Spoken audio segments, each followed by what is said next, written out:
to Emergency Jazz with James. This has been an incredible journey so far. We have tracked this fledgling jazz music from its birth in New Orleans to the mid-1930s, where swing and jazz are enjoying an unprecedented international spotlight. Young audiences across the world are flocking to their local dance halls to check out the latest Duke Ellington chart, the latest Benny Goodman recording, and new and highly distinctive forms of jazz are starting to crop up all across the United States. And then something fascinating happens. A small group of musicians take an unexpected turn towards the avant-garde, and jazz starts to transform from something you dance to something you listen to. That's right, today we are looking at one of the most virtuosic evolutionary stages in jazz, the Bebop revolution.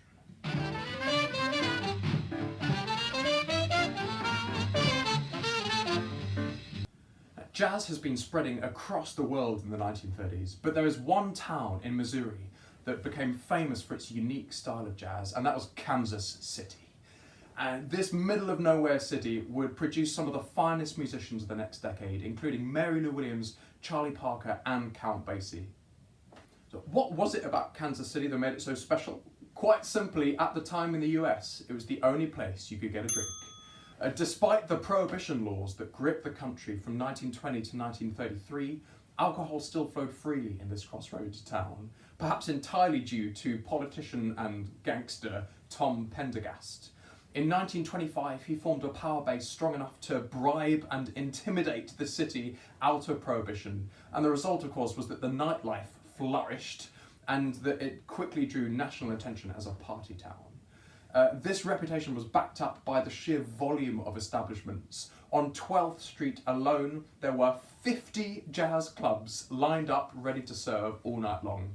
This was the perfect atmosphere for a completely new style of jazz to form. Now, this Kansas City style jazz can actually be traced back to a single innovator and band leader, and that is Benny Moten.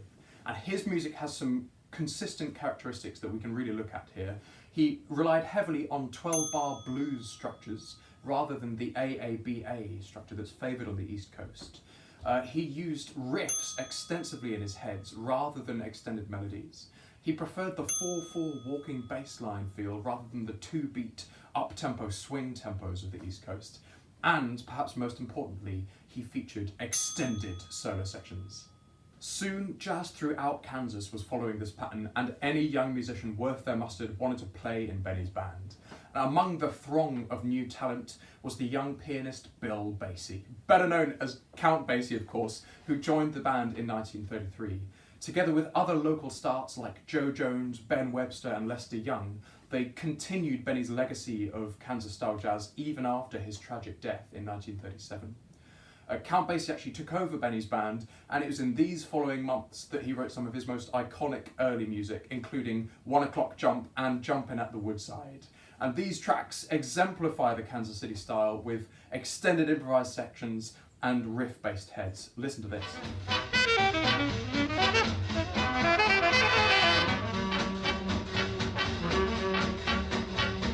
The innovations of Kansas City style music have enormous significance in their variation from East Coast counterparts, because they shift emphasis from recognizable melodies and grooves to improvisation and communication.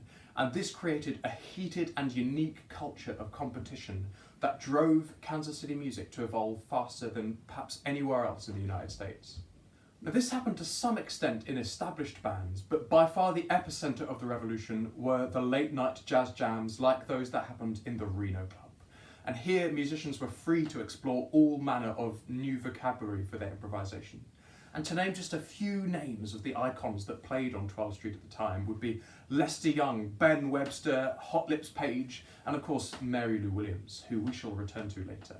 There was also a young musician watching from the back, one Charlie Parker, who's very much just starting out at this stage, and he had a terrible first experience. He was kicked out of a Reno Club jam session when he lost track of the chords in a particularly fast number. Joe Jones actually threw a cymbal at him. Jazz was born in New Orleans, yes, but it's commonly said that it grew up in Kansas City. However, with the end of Prohibition and Tom Pendergast's fall from grace, the iconic nightlife of Kansas did not last very long, And as a result, in 1937, a whole host of Kansas musicians uproot their lives in search for better fortune, and many of them end up in New York by the end of 1937. Fascinatingly, they end up playing in exactly the same venues, like the Savoy and the Rosewall Ballroom, that Fletcher Henderson and Duke Ellington were playing at just a decade earlier. Here they met and played with New York locals like Ella Fitzgerald, Kenny Clarke and Thelonious Monk, as well as other travelling musicians from elsewhere in the US, most notably Dizzy Gillespie. This was a remarkable amalgamation of musicians, all meeting and playing in the Harlem nightclubs like Minton's Playhouse, and this marked a crucial time of flux and experimentation in jazz. Heated improvisation battles brought players to the very cutting edge of melodic and harmonic innovation. In these conditions, Coleman Hawkins, who you may remember from Fletcher Henderson's band a week ago, returns to New York from a 5-year trip in Europe, where incidentally he was busy inspiring Django Reinhardt. When he returns, he is thrilled by what these young players are incorporating into their improvisations, and as an established jazz star, he's perfectly placed to nurture this community. And of course, he adopts many of these techniques into his own playing. In fact, it's with Hawkins that we find the first recorded hint at bebop language in his 1939 version of Body and Soul, recorded in Kelly's Stables in New York. This track initially was recorded as an afterthought to the session, just a bit of fun, but of course it's gone on to be hugely historically significant. Let's listen to this track with the context of everything we've heard so far. For a start, Hawkins almost completely ignores the melody, with only the first 4 bars being stated in a recognisable fashion. What follows is a sort of stream of consciousness improvisation, which we're very familiar with now, but at the time it was completely revolutionary. He also employs a swathe of the brand new techniques being employed, like upper chord voicings and chromatic passing notes. Let's have a listen.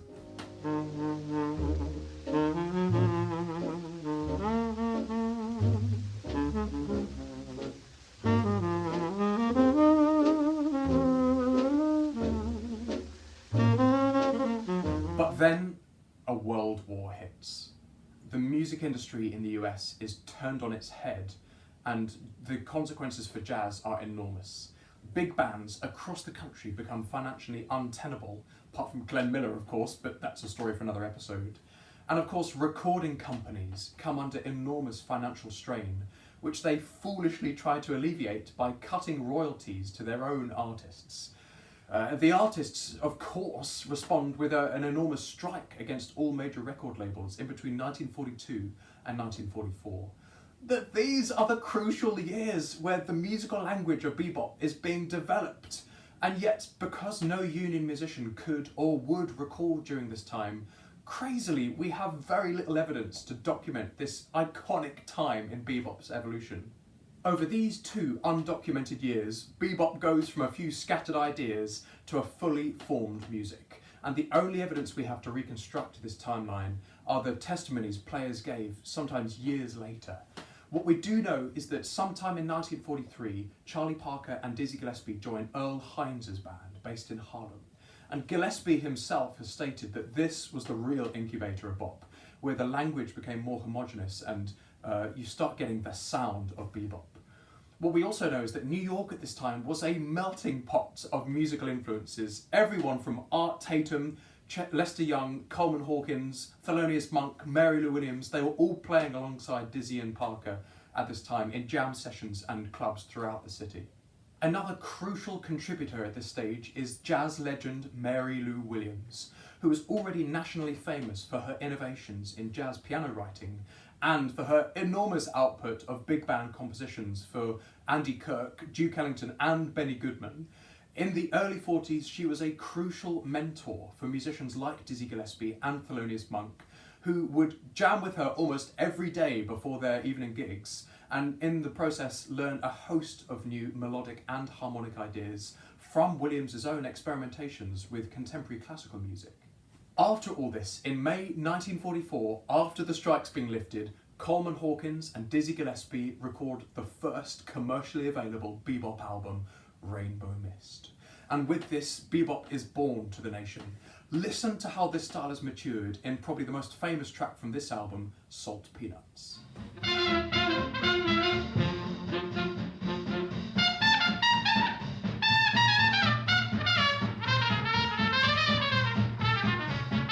Over the next couple of years, Dizzy Gillespie, Charlie Parker, Art Tatum, Coleman Hawkins, Mary Lou Williams record countless albums in this new bebop style, mostly taking older, recognisable songs and taking them places they had never been before.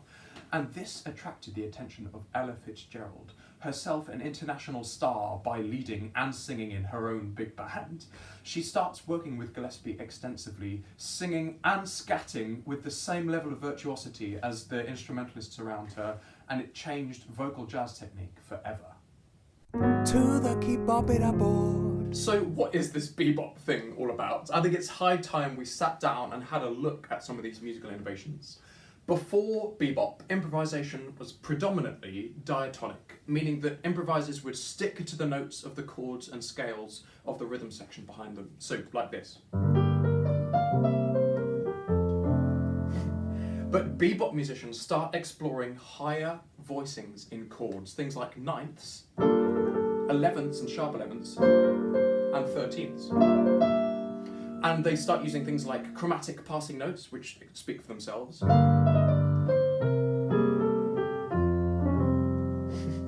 And even a very posh word, enclosure figures, which sounds very fancy. It's literally another way of delaying arrival at a note by skipping beneath it first. Something like that. Even within the chord structures, we've got a new technique developing called tritone substitution, which is literally moving a chord up by an augmented fourth or 3 tones, as the name would suggest. So C would become F sharp. And this sounds like an extremely complex technique. It's not as bad as you think, and we will look at it in later episodes, but the beauty of tritone substitution is that it maintains the voice leading of other harmony. So remember voice leading from our Duke Ellington chords in Mood Indigo last time. It maintains a similar voice leading whilst adding a beautiful element of chromaticism. So I'll give you an example. Here's a normal 2-5-1 cadence without tritone substitution. And here's the same one where the dominant chord has been substituted by a tritone. Juicy stuff. Another popular melodic technique was quotation, literally taking a bit of another song and putting it in your solo, and Charlie Parker became a master of this, quoting everything from the Popeye theme to excerpts of classical pieces. He once surprised Stravinsky in a New York club when he started throwing in sections of The Firebird to his solo in Ornithology. Now, all of these techniques are simple in principle, but at the breakneck speed of 300 beats a minute sometimes, and chord changes every bar, it's a completely different story. Every musician had a different way of weaving this mosaic of techniques into their own improvisationary style, and the results were remarkable and extremely varied. Finally, let's put some of these techniques in context and look at a specific piece Charlie Parker and Dizzy Gillespie recorded in 1946, that is Anthropology. It's actually written to the chords of Gershwin's I've Got Rhythm, but it's got all of the hallmarks of the bebop era, a fiercely fast tempo, syncopation everywhere, and chromaticism abounding. Let's have a little listen.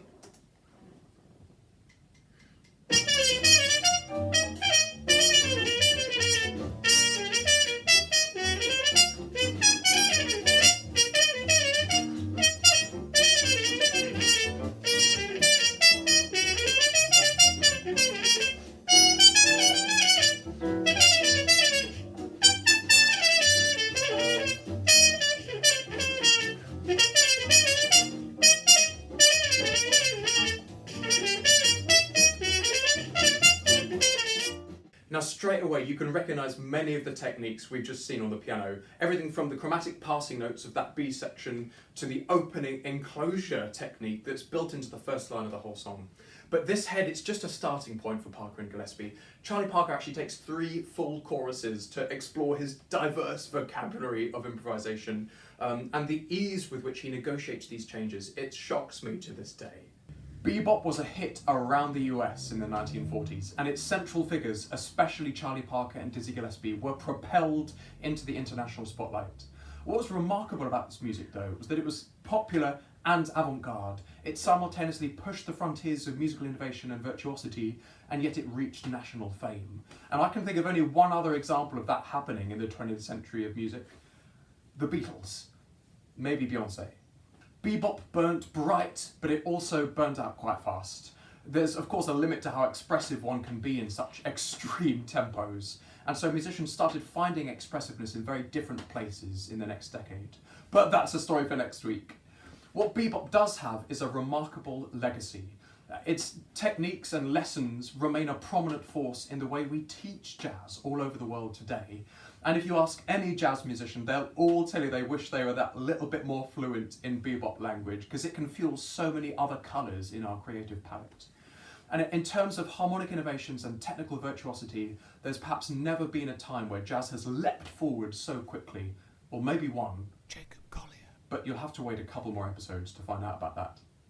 All that remains for me to do is to give you all a challenge this week, and that is to have a crack at Anthropology, the Charlie Parker chart we played a little bit earlier. Not to dive in straight at 300 beats a minute, but there's a lovely slow backing track on YouTube if you type it in. Super helpful for learning the head, learning the changes, and have an improvise to this, guys. See if you can weave in a couple of enclosure figures. How's your chromatic passing notes going?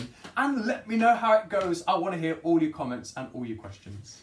Also, check out below the video a sweet link to a brand new playlist dedicated to your further listening in this bebop era. And that's it, everyone. Thanks for staying with me. I am so excited for next week's episode already. Don't go anywhere. Keep playing as much jazz as you can this week, and I'll see you next week for a little bit more.